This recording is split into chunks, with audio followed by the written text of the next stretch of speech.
Hello guys, welcome to my YouTube channel. This is Kalinga Potpot Vlog at meron tayong isang reaction video na alam kong kakikiligan ng mga viewers guys. Ito yung mula po sa upload ni Kuya Nel, no, kung saan nahagip ng camera ang sweetness overload na titigan po ng tambalang Edzy o Kalingap Edu at Beyonce guys. No? Grabe. Siyempre, bago tayo magsimula ay mag-shoutout po muna tayo. May galap shoutout po sa ama ng Kalingap na si Kuya Bal Santos Matubang, Ate Edna Vlogs, Kalingap Rab, sa po ng kanyang mga kasamahan. At siyempre, may galap shoutout din po sa lahat po ng sumusuporta sa buong team Kalingap. Isang mapagpalang umaga, tanghali o gabi mga Kalingap. Saan man kayong sulok ng mundo naroon, naway lagi po kayong gabayan ng ating poong may kapal. At siyempre, no, mega love shoutout po sa lahat po ng sumusuporta kay Kalingap Edu, ang Kalingap Edu Global Supporters, ka-Edzy Global Supporters, no, Kalingap Edu Team Group, no, siyempre, at sa lahat po ng individual na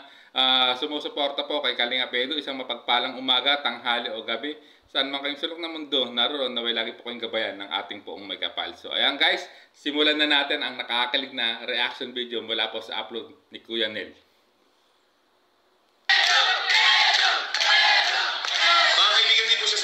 Siya po si Vilma. Ang asawa ni Edu, si Vilma. Tahan ba? Eto na po. Sino ka dyan? Si Ichigo Murasaki. Ichiduro? Inuduro? Ano? Ichigo Murasaki. Ichiduro Saki. Kala ko iniduro. Eto na. Guys, nakita nyo guys, no, nung pinakilala, no, ng event host, no, nung nakaraang birthday po ni Baby Rabay, ang karakter ni Kalingap Edu, grabe, kita nyo, no, at talaga namang titik na titik si Beyonce at talagang aliw na aliw, no, tuwang-tuwa siya nung in-announce kung anong karakter ang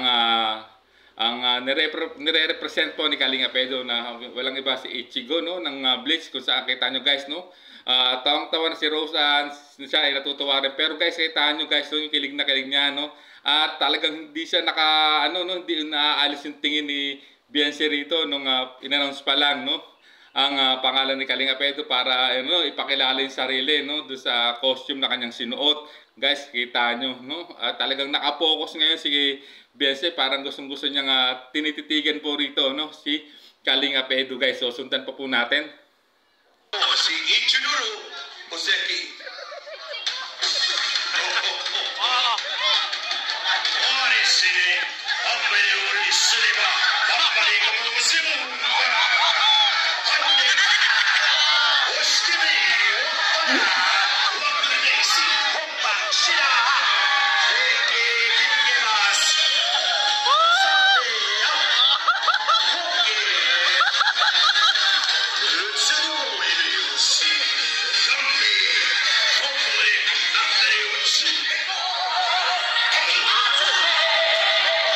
Guys, pansin nyo, grabe, no?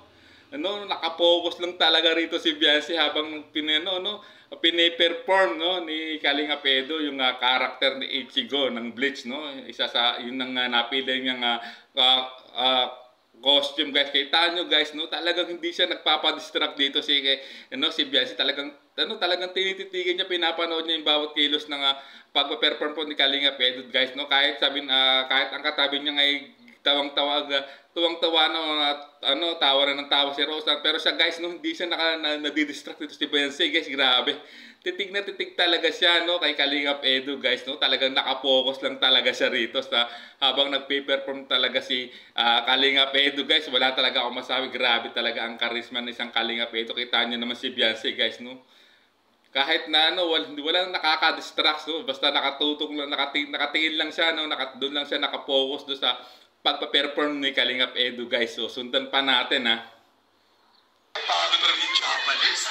Parang iri ako ng iri. Nagwapo mo siya. Pansinin nyo guys, so kahit may tumawag sa kanyang pangalan, no, lingon lang ng konti, balik agad, no, balik agad talaga. Nakapokus talaga di si Beyonce guys, no, hindi talaga siya pwedeng ma-distract guys. Grabe talaga naman, kakaiba talaga ang karisma ng isang Kalingap Edu guys, no, pagdating talaga, no, sa mga sa lahat ng tinatambal sa kanya guys. Grabe, sundan pa natin. Sige.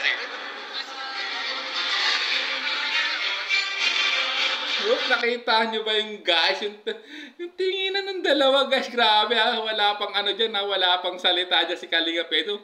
Yung ano, mga mata nila nangungusap na alam nilang ano na. Alam ni Beyonce na lalapit sa kanya si Edu guys no. Talagang ano na rin lumapit na rin siya at nakita nyo guys no. At dito sa puntong ito mukhang magpapapicture sila. Grabe guys no. Nangungusap yung mga mata nila guys no, wala pang action na, wala pang talagang moves na ginagawa si Kalinga Edu no.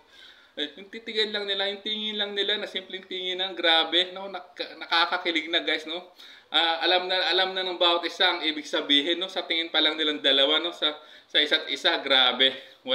Grabe talaga ang charisma ng tambalang EDSI guys no. Wala akong masabi, talagang nakakakilig talaga guys no. Simpleng galawang ni Kalinga Edu ay talagang grabe. Kinikilig na talaga ang lahat ng sumusuporta sa kanya, lalo na yung mga kababayan guys, grabe. So sundan pa natin ha. Bro, anong masasabi mo sa performance ni Beyonce? Anong masasabi mo sa performance ni Beyonce? Magaling. Hindi sa kanya lang nakatutok eh. Wala kayo ba niti na iba? Magaling kasi niya. Wow, grabe. Even Kalinga Edu, no, kay Beyonce lang pala nakapokus, even nung nagsasayaw sila, nung nag-perform sa Kalinga Angels, no, ayan, no, sinabi ni Kalinga Edu na doon lang din siya nakapokus kay Beyonce. Grabe talaga ang karisma ng dalawang to, no.